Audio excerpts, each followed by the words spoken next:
Nazi this, Nazi that, Nazi over here, Nazi over there. Hey, look at that Nazi over there. Nazis, Nazis everywhere. Hey, look at the Nazis. They're floating on my ceiling right now. Nazis on the floor, Nazis on the walls. Damn, there's just too many of these Nazis.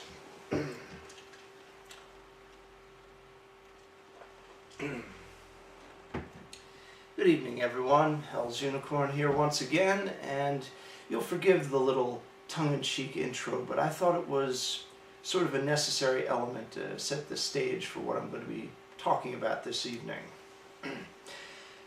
I decided to go by Cassie Dill 2's channel, who I pretty recently subscribed to, just to, see what's going down in the neighborhood of unfettered free speech, so to speak.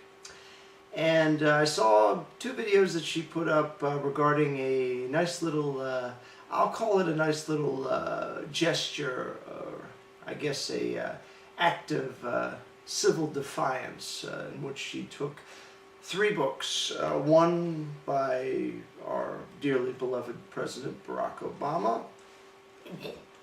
Excuse me, sorry, I thought I was putting on a little excess poundage there. Number 2, Ann Coulter, 2 fingers this time. And a book by Michael Moore. I know I will not be putting any fingers in my mouth because that's liposuction territory right there. But anyway, she took it upon herself to take 3 books that were given as gifts to her and burn them and celebrate. And I thought it was pretty amusing, actually, and I thought that there was a little bit of a message conveyed there, and I'm always approving when there's a message to be conveyed, even when the message is so-so. In her case, it was good enough, but I guess the rest of her audience didn't really get the joke. There's a lot of different ways to interpret the burning of some sort of symbol, be it the American flag, be it books, or other such things. But the important thing to remember is this. If the act is done within a certain context, it is certainly permissible by First Amendment standards. Now, the obvious question on everybody's mind is, where do we draw the line here? Where are the limits of free speech? Well, you talk to most of the people here on YouTube, there's no such thing as limits on free speech. And when somebody does something really stupid like kills somebody, then we're suddenly out of the realm of free speech, as if what we say or do didn't really lead to that. That was just some sort of separate, isolated incident. The line that we draw when we say that we believe in free speech is where speech ends and incitement begins.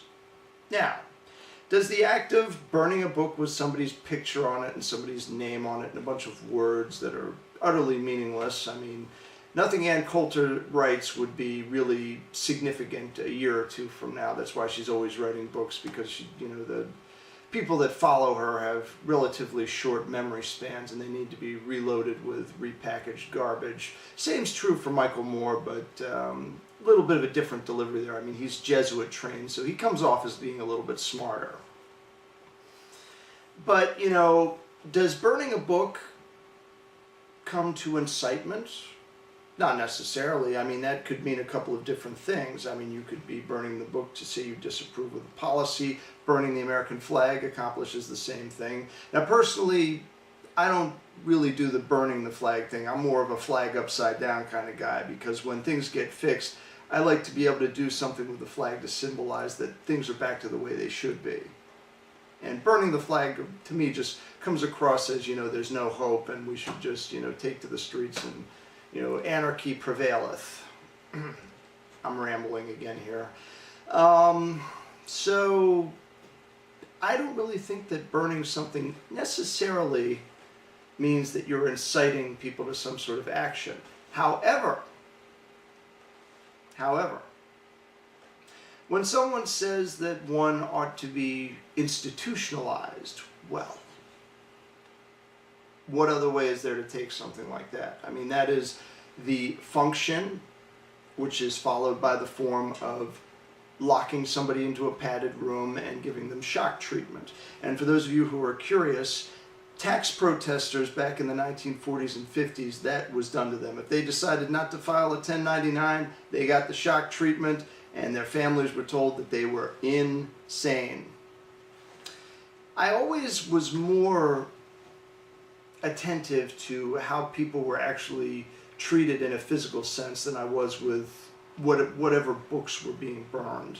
I mean, I found the idea of mentally handicapped people, I will use the politically correct term in this context, being corralled into death hospitals.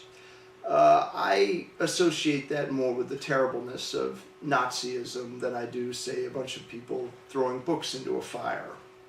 Now, throwing books into a fire by government decree, I don't think that's a good thing at all. I think that's a very bad thing. But corralling people, the people that make books possible in many cases, and destroying them, that is something that I am a little bit more afraid of, let's just put it that way.